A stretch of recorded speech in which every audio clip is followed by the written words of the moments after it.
பார்க்கல, அவங்க ஒழுங்கா வேலை செய்யறாங்க. எதுக்கு பார்த்தா அவங்க வேலை செய்யணும்? நீங்க சொன்ன மாதிரி 45 கிலோமீட்டர் நடந்துட்டு வீட்டு வேலைகளே செஞ்சுட்டு இருக்க வேண்டியிருக்காங்க. தேன்மொழி, அடடா தேன்மொழி, ஆபீஸ்க்கு புறப்பட்டியா? ஆமா தாத்தா, உங்களுக்காக அம்மா அங்க காத்துட்டு இருக்காங்க. நீங்க இங்க என்ன பேசிட்டு இருக்கீங்க? நான் பெண்களை புகழ்ந்து பேசுறது இந்த தம்பிக்கு பிடிக்கல. அப்படியா?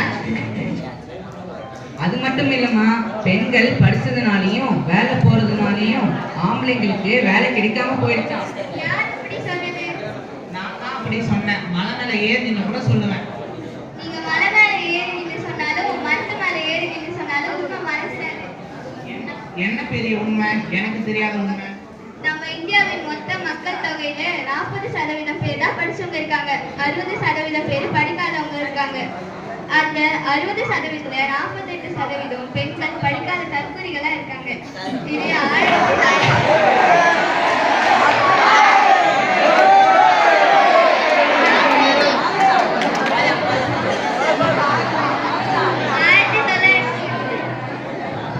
அப்படின்னு எல்லாம் நினைச்சிட்டு இருந்தாங்க. அது 1981ஆம் வருஷம் கண்டுபிடிப்புல கண்டுபிடிச்சது.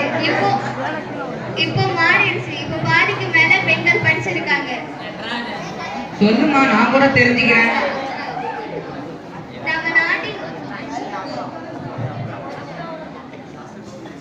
நம்ம நாட்டின் முதுகெலும்பா இருக்கக்கூடிய விவசாய தொழிலையும் இன்னும் மக்களுக்கு உதவக்கூடிய கடினமான தொழில்களையும் 100க்கு 50 பேர் பெண்கள் வேலை செய்யறாங்க. எந்த தொழில் செய்தாலும் பெண்களுக்கு மட்டும் 10ல 1 பங்கு ஊதியம் தான் கிடைக்குது. அப்படியா? ஆமா தாத்தா, இந்த உண்மைகளை எல்லாம் ILOன்னு சொல்லப்படுற இன்டர்நேஷனல் லேபர் ஆர்கனைசேஷன் ஒரு ஆய்வின் மூலமா கண்டுபிடிச்சு சொல்லி இருக்குது. எல்லாரும் தெரிஞ்சுக்க வேண்டிய உண்மைதான் இது. பேத்திக்கு தாத்தா சப்போர்ட் பண்றீங்களா? ஆம்பளைங்க கடின உழைப்பாதீங்க, அதனாலதான் அவங்களுக்கு அதிகமா ஊதியம் கிடைக்குது. தம்பி சந்தோஷம். உடல் வலுவிலையும் உடல் உழைப்பிலையும் பெண்கள்